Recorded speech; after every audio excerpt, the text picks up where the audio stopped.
क्या आप जानते हैं राजस्थान में एक ऐसा भी गांव है जो 300 साल से हॉन्टेड है। और ये सिर्फ इंडिया ही नहीं बल्कि पूरे एशिया का मोस्ट हॉन्टेड प्लेस में से एक है। आइए जानते हैं इस गांव के बारे में और इससे जुड़ी डरावनी कहानी के बारे में। यह स्टोरी है राजस्थान के कुलधरा नाम के एक ऐसे गांव की जहां एक साथ एक रात में करीबन 85 गांव के लोगों ने उस जगह को एक साथ छोड़ दिया।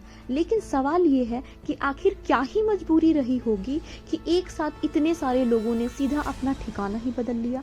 तो दोस्तों, ये सब हुआ सालम सिंह की वजह से। सालम सिंह एक जैसलमेर का राजा हुआ करता था और कुलधरा उसी के अंदर आता था।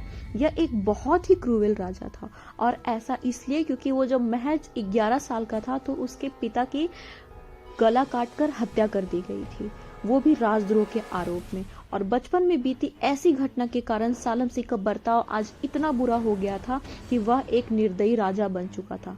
हद तो तब हो गई जब सालम सिंह की बुरी नजर कुलधरा में रहने वाले पंडित की बेटी पर पड़ी। सालम सिंह कई अलग अलग तरीके ढूंढता ताकि वह उस लड़की को पा सके, कभी दोगुना लगान मांगकर तो कभी उसे उठवाने की कोशिश करता। क्योंकि गांव के लोगों में एकता थी तो लड़की के परिवार वालों के साथ साथ पूरा गांव परेशान हो चुका था।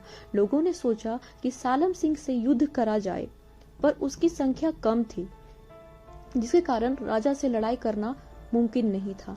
फिर सभी लोगों ने अपनी एकता दिखाई और रातों रात उस गांव को खाली कर दिया। और ऐसा कहा जाता है कि वे गांव के सारे लोग जब गांव को खाली करके जा रहे थे तो सारा सामान उन्होंने ऐसे ही छोड़ दिया था। किसी के कपड़े सूख रहे थे तो कहीं खाना बन रहा था। जब सालम सिंह तक यह बात पहुंची तो वह पूरी तरह बौखला उठा और गांव की खुदाई शुरू करवा दी। लड़की नहीं तो मिट्टी के अंदर दबा सोना ही सही। फिर क्या था, सालम सिंह के सैनिकों ने उस गांव में रहने की पूरी कोशिश की, पर आए दिन कुछ न कुछ अजीब घटना उनके साथ होती रहती थी। शायद श्राप अपना असर दिखा रहा था और मजबूर होकर सैनिकों ने अपना ठिकाना बदल लिया। तब से लेकर आज तक कुलधरा वीरान है।